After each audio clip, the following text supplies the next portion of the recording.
नमस्ते दोस्तों। पिछले कुछ महीनों से ईरान और अमेरिका के बीच जो युद्ध चल रहा था, उस युद्ध से दुनिया खौफ में जी रही थी। लेकिन कल रात उसे एक छोटा सा ब्रेक मिला। अमेरिका और ईरान के बीच 2 हफ्ते के अस्थायी सीज फायर यानी युद्ध विराम की घोषणा हो चुकी है। ट्रंप इसे अपनी बड़ी जीत बता रहे हैं और तेहरान की गलियों में लोग राहत की सांस ले रहे हैं। लेकिन क्या वाकई दुनिया सुरक्षित हो गई है, या फिर यह एक बहुत बड़े और खौफनाक धमाके से पहले की खामोशी है? आज की इस वीडियो में हम उस नकली सीज फायर की धज्जियां उड़ाएंगे जिसे मुख्य धारा की मीडिया शांति का नाम दे रहे हैं। असलियत यह है कि जब मैं ये वीडियो रिकॉर्ड कर रहा हूँ, तब भी लेबनान में बम गिर रहे हैं और हरमुज के रास्ते पर पैसे की गंदी वसूली शुरू हो चुका है। सबसे पहले बात करते हैं उस धोखे की जिसने सीज फायर को शुरू होने से पहले ही कमजोर कर दिया है। पूरी दुनिया को लगा कि 8 अप्रैल की सुबह गोलियां चलना बंद हो जाएगी, लेकिन ट्रंप और ईरानी नेतृत्व तो रुक गए, क्योंकि इजरायली प्रधानमंत्री बेंजामिन नेतन्याहू ने एक ऐसा बयान दिया जिसने शांति की उम्मीदों पर पानी फेर दिया। नेतन्याहू ने साफ शब्दों में कह दिया है कि लेबनान इस सीज फायर को समझौता का हिस्सा नहीं है। इसका नतीजा क्या हुआ? पिछले 24 घंटों में इजराइल ने लेबनान की राजधानी बेरूत और दक्षिण इलाकों पर अब तक की सबसे बड़े भीषण हमला बोल दिया है। खबरें आ रही है कि इजरायली सेना ने लेबनान में ईरान की समर्थित हिजबुल्लाह के ठिकानों को खत्म करने के लिए अभी तक का सबसे भारी बमबारी किए हैं। दोस्तों, अब सवाल ये उठता है कि अगर ईरान का सबसे करीबी साथी यानी लेबनान जल रहा है, तो क्या ईरान चुप बैठेगा? या ईरान की रेवोल्यूशनरी गार्ड IRGC के कमांडरों ने पहले ही ट्रंप प्रशासन को 2 टूक चेतावनी भेज दी है। उन्होंने कहा है कि अगर लेबनान पर इजराइल के ये कत्लेआम नहीं रुके तो इस 14 दिन के समझौते को कागज का टुकड़ा मानकर फाड़ देगा और युद्ध दोबारा शुरू हो जाएगा। तो फिर ये कैसा सीज फायर है?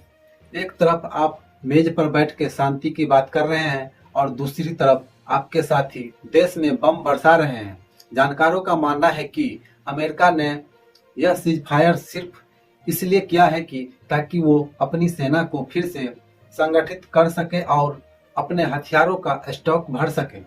यह शांति नहीं बल्कि अगले हमले की तैयारी है। दोस्तों, इतिहास गवाह है कि जब भी 2 महाशक्तियों के बीच ऐसे आधे अधूरे समझौते हुए हैं, तो उन्होंने और भी भयानक तबाही को जन्म दिया है। ट्रंप का कहना है कि उनकी मैक्सिमम प्रेशर वाली नीति काम कर गई और ईरान घुटनों पर आ गया। लेकिन वाकई में ईरान के लोगों सड़कों पर अपनी जीत का जश्न मना रहे हैं, क्योंकि उन्होंने दुनिया की सबसे बड़ी महाशक्ति को रोक रखा। यह परसेप्शन की जंग है। अमेरिका कह रहा है कि हम जीत गए हैं, ईरान कह रहा है कि हमने झुका दिया है। लेकिन इस बीच लेबनान के मासूम लोग पिस रहे हैं। अगर अगले 48 घंटों में लेबनान में इजराइल के हमले नहीं रुके तो ये 14 दिन का सीज फायर सिर्फ 14 घंटे में भी टूट सकता है। और याद रखिए, अगर ये सीज फायर टूटा तो इस बार हमला सिर्फ मिसाइलों से नहीं होगा, ये सीधी तौर पर एक जमीनी युद्ध में बदल सकता है जो पूरे मिडिल ईस्ट को जलाकर राख कर देगा। अब आइए उस मुद्दे पर जहां इस पूरे युद्ध की असली चाबी छिपी है, यानी कि पैसा, पावर और तेल। सीज फायर की शर्तों में एक ऐसी बात सामने आई है जिसने पूरी दुनिया को, अर्थव्यवस्था को हिलाकर रख दिया है। समझौते के तहत ईरान हरमुज का रास्ता फिर से खोलने के लिए तैयार तो हो गए, लेकिन एक ऐसी शर्त के साथ जिसने आर्थिक आतंकवाद कहा जा रहा है। ईरान ने घोषणा की है कि अब से इस रास्ते से गुजरने वाले कमर्शियल जहाज से ट्रांजिट सुरक्षा शुल्क वसूला जाएगा। खबरों के माने तो ईरान हर बड़े तेल टैंकर से करीब 20 लाख डॉलर यानी 16 करोड़ रुपए तक का वसूली करने की योजना बना रहा है। अब आप खुद सोचिए, दुनिया का 20% तेल इसी तंग रास्ते से गुजरता है। अगर हर जहाज इतना भारी टैक्स देगा तो पेट्रोल और डीजल की कीमतों कहां पर जाएगा? दोस्तों, हैरानी की बात तो यह है कि ट्रंप प्रशासन ने शुरुआत में इस पर चुप्पी साध ली। विशेषज्ञों का मानना है कि अमेरिका ने यह कड़वा घूंट सिर्फ इसलिए पी लिया ताकि युद्ध को किसी तरह से रोका जा सके।